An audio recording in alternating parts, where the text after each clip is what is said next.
everybody, this is Chloe from DissociaDID. I also have Kyle and Jade nearby in case you're wondering about why my voice might sound a little off. It's probably because of that and also because we're a little bit ill, but don't worry about us, we're fine.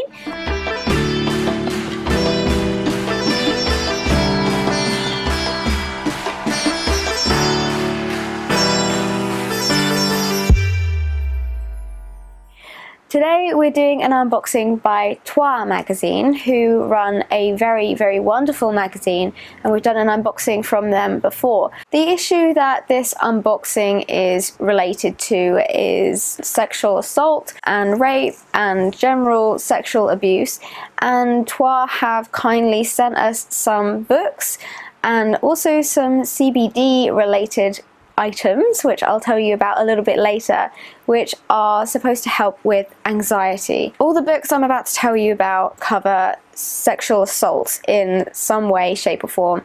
While I won't be going into any specific or gory detail, if sexual assault or rape is a trigger for you, please be very, very careful when watching this video.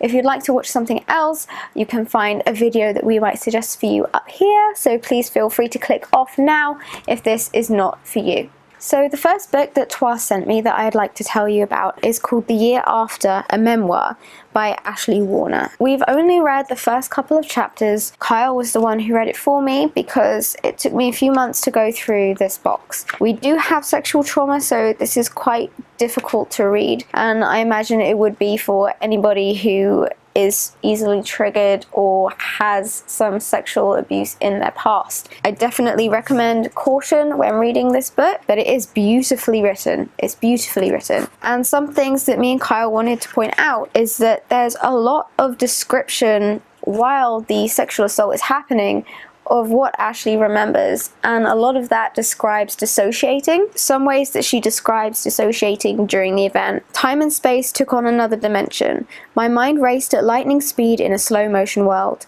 I could not think. No thoughts paused long enough to register. I was spinning. I did not understand. My feet kicked, searching for the floor. My shoes seemed miles away. My hands were weak and unattached to my body. I could find no answer for what was happening. I continued to hover somewhere above my body. I was a spectator. Maybe I needed never to come down. If you've seen our videos, then you will know that we have dissociative identity disorder, which is a dissociative disorder. Dissociating is a defense mechanism that can occur very regularly if you do have PTSD and in traumatic events like sexual assault. Dissociating can help you get through the experience by making you feel detached from your body and the experience as it's happening. And it's very common for survivors of sexual assault to have experienced this. I know a lot of people hate the word survivor in regards to people who have experienced any kind of abuse often, and I'm using this word because it feels powerful to me. But if you don't identify with that word, then that is absolutely fine. Another symptom of dissociation is not knowing how much time is passing or time moving at different speeds. And Ashley describes this as well, saying, I didn't know how much time passed as I hovered over my body. It's not unusual to see yourself from a bird's eye perspective when something traumatic is happening to you. I walked trance-like to the bathroom and back down the hall to the kitchen. It's very common for things to seem unreal. There's a lot of description of floating through the busy ER room and detached body clumping along below, things that sound as though she's not really in this experience right now because it's too traumatic. The year after, if I could manage it, perhaps one day I'll be able to read the whole thing. It's very, very honest. Quite graphic, not too bad. The descriptions are very easy to follow, and it explains in very plain words how she thinks and feels. If you're looking for something that may reach you, then I would recommend this book to you. Hey, I'm Ashley Warner. Thanks for joining me and checking out my book. The Year After, a Memoir, is the story of the emotional aftermath of my rape when I was 24 years old. I was about 6 months into the hell that is rape recovery, pounding the sofas, wailing, crying, screaming, when I thought, people need to know what this is really like. I think I will write a book. And it took me a while. It was about 20 years later when I finally felt like I could come to writing that story down.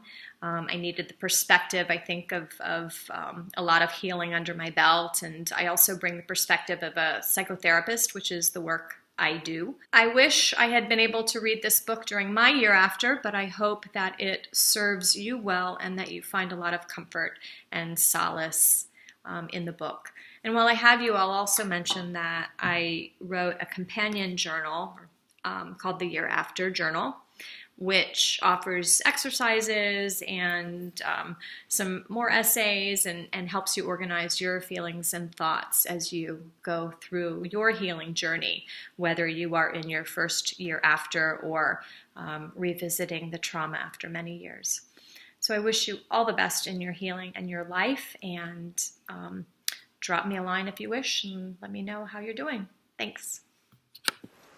The other book that I want to tell you about is called To the Survivors, and this was written by Robert Uttaro. The book is dedicated to everyone who's been affected by sexual violence. Something I really liked about this book was that it has a nice trigger warning at the start in the introduction.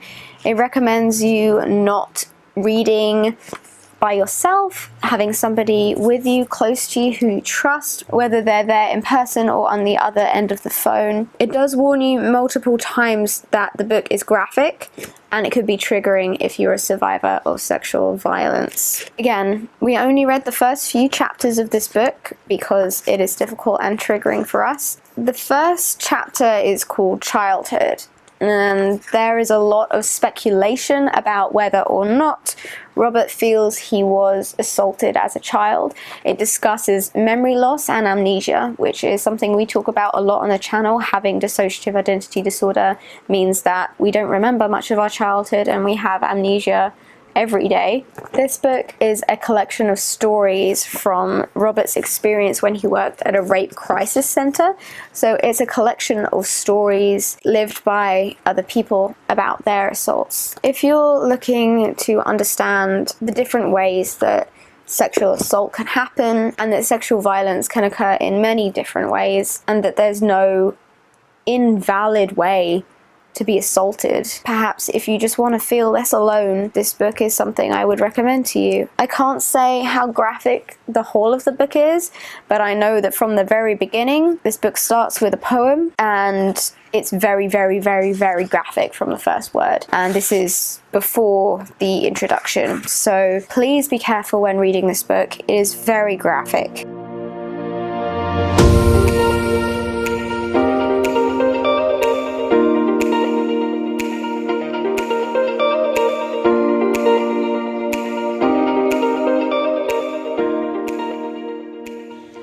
I'm Melissa Ann, the best-selling author of Who Will Love Me? A Holistic Approach to Building Meaningful Relationships After Sexual Assault.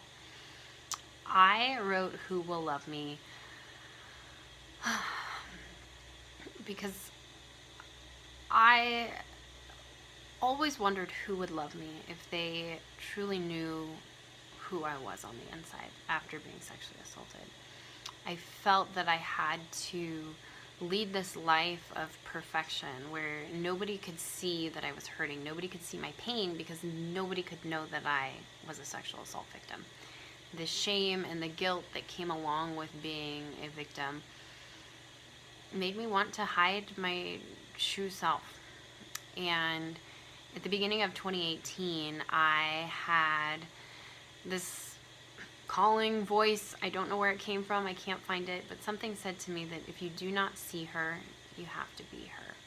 And in being her, that meant it was time to share my story of life after sexual assault, to support other victims in being seen, being heard, and being loved. And not only did I need to share my story, I also needed to share the tools that I have learned throughout my travels and throughout my studies to support victims in building meaningful relationships. In the context of building meaningful relationships, we work through different areas, the body, the mind, the spirit, together to really see how beautifully whole the person is and that who they are is enough. So I hope you enjoy it. I appreciate you taking the time to read it. Thank you. There was one more book that was sent to us by TOI, and this was the first book that I read. I didn't read it all. I was actually about to leave somewhere, and I thought, well, it would be a good time to get started and just read some poems. This book is a collection of poetry, art, prose, writings from people about their experiences. I thought that would be the easiest thing to start with. I didn't film that because I wanted to, like with these books, read them, experience them so that I could give a real review. Unfortunately, I did get quite triggered, and a little while afterwards I decided that it wouldn't be fair or as powerful if I didn't film my response after reading them. So the following is a clip from a few months ago. It's taken me a few months to get back round to these because it was quite difficult. So the following is a very raw clip of my reaction to reading those poems. I need to leave in like an hour, so it's hard to read about stuff like that if I wasn't struggling with my own trauma so much right now. And even though I am, I still feel a little bit of this. It's kind of nice to know that as horrible as it is to read and as heavy as that knowledge is, that there are other people who were hurt like me. Speaking from the perspective of somebody who has been raped, sexually assaulted more than once in her life, and this is what I actually have memory of, it's hard-hitting and it's important. It's so hard to talk about those kind of things. I think that it's really inspiring that the people who have in this book have done it to give the people who are voiceless a voice. I've never told anyone the story of the first sexual assault I remember. I've told people about rape that's happened later on and assaults that have happened later on, but I've never told anybody about the first time, and I know how hard that is. And seeing the bravery of the people in this book who've written it down in such hard-hitting and artistic, poetical, beautiful language. Such beautiful language to describe something so grotesque and agonizing and wrong. I'm glad that, as difficult as it is for me to read, that they have a voice and that they're giving a voice to others who can't speak about it yet, like me. Any of us who've been through this, which is a lot of us, that we're not alone. And that knowledge is horrible, but also gives me a slight sense of community and reassurance that I don't have to handle this pain alone, because there are people out there who understand. And it's not about measuring your trauma up to anyone else. It's not about, well, theirs was more violent, or I just didn't say no and therefore it doesn't count, or, you know, whatever. It's not about that. The line is grey and the line is hard. That makes coming to terms with things even harder. Even though I'm a little bit triggered and I've got no makeup on and I need to wash my hair and none of this is making any affluent sense, I felt like I needed to film my immediate reaction to reading like the first 25 poems in that book. And the thing that really resonates me is sharing your voice for the people who have none. It is a brave and courageous thing to do. And it kills me how many people have suffered through these kind of things. I remember sitting with my old housemates. There were 4 women I was sitting with at the time. I was one of them. We were, 20? 3 out of the 4 women sitting there had been raped in their life. 3 out of 4. All of us had been sexually assaulted. The numbers are huge. The braver we are, the more we see about in the media, the more things like the Me Too movement we have, the easier it will be to talk about it, the easier it will be to combat it. Because this needs to change. Nobody is entitled to your body. Nobody is entitled to you, full stop. Doesn't matter what their relationship with you is. Doesn't matter how old you are. Doesn't matter what sex you are, what gender, what you're wearing, what you're saying, whether you've been drinking, whether you're on drugs. it doesn't matter. No one is entitled to you. No one is entitled to your time. No one's entitled to your body. No one's entitled to your mind.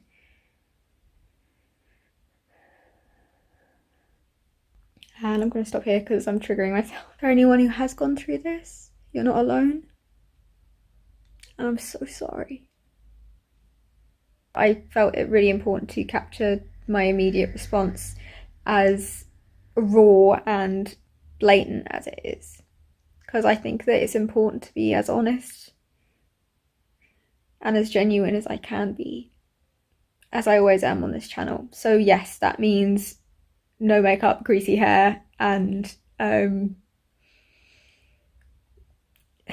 words that don't make any sense. Okay, back to future Chloe. Bye everybody. The book is called We Will Not Be Silenced. It's described as the lived experience of sexual harassment and sexual assault, told powerfully through poetry, prose, essay, and art. And there's a handwritten message inside all of these books, but this one touched me. It's from Christine, Kindren, Candace, and Rachel, and they wrote, "Thank you for helping extend our reach to those who need to be heard. We will not be silenced." It's very important to share your experiences when and if you feel ready. There is no pressure to do so. There should be no pressure to do so. But why these books are so important, so many people have this base idea of what assault is, and if it doesn't match that base idea, that stereotype, then you can't have been assaulted because it wasn't like this, or it wasn't like that, or it wasn't how it looks in the movies. There's no wrong way to be assaulted. Poems and experiences of other people who've been through similar things, even if they don't match up perfectly, can be very important to change the way people view sexual violence. A lot of people don't take it seriously. I'd like to thank the authors of all these books for their bravery and for everybody who wrote something, because it's not an easy thing to do. It's very vulnerable to open yourself up like that, and I think that these books will make a difference to a lot of people. Exercise caution when reading them, but I do have to say these are powerful, and that's important. The other thing that was in the box from TOI were these. These are Sunday Scaries. They are CBD capsules, sort of like gummy treats. I've never tried anything CBD before. I was quite unsure about it. I wasn't sure whether I wanted to go ahead with it, but I'm actually really glad I did. These really helped. I was feeling so scatty one morning. I was all over the place. It was ridiculous. I was dissociating. I was anxious. I just felt everywhere. One of my friends who's with me was like, well, why don't you try one of these that they sent you? There's a vegan and a non-vegan gummy version. They do taste very different. Personally, I prefer the vegan ones. They taste a lot more like gummy bears. Within about 5 to 10 minutes, I felt so calm. I didn't feel like I'd been tranquilized or zonked out or anything like that. I felt okay. I felt much better, and it was a noticeable difference. They come in lots of different colors, and they're chewy. They're just like little chewy sweets. So I have to say I was pleasantly surprised. I really wasn't sure how to feel about this. There's a lot of talk about CBD. There's no THC in this, and THC is the part of cannabis that gives you the high, right? The CBD is purely the calming effect. It has lots of vitamin D3 and B12 in there, so it's actually really good for you. The non-vegan ones actually look a lot like gummy bears. If you'd like to check out TOI, please do check out the links below. They're also doing a giveaway, and if you'd like to find out more information about that, you will also find it all down in the description. So please do go and send TOI your love. Check out their magazine articles that they have done about sexual abuse, sexual assault, rape, and how you can live a good and happy life after trauma. Thank you for watching, and I hope that some of you may have found some solace in knowing that you're not the only ones out there. Lots of love, everybody. Bye.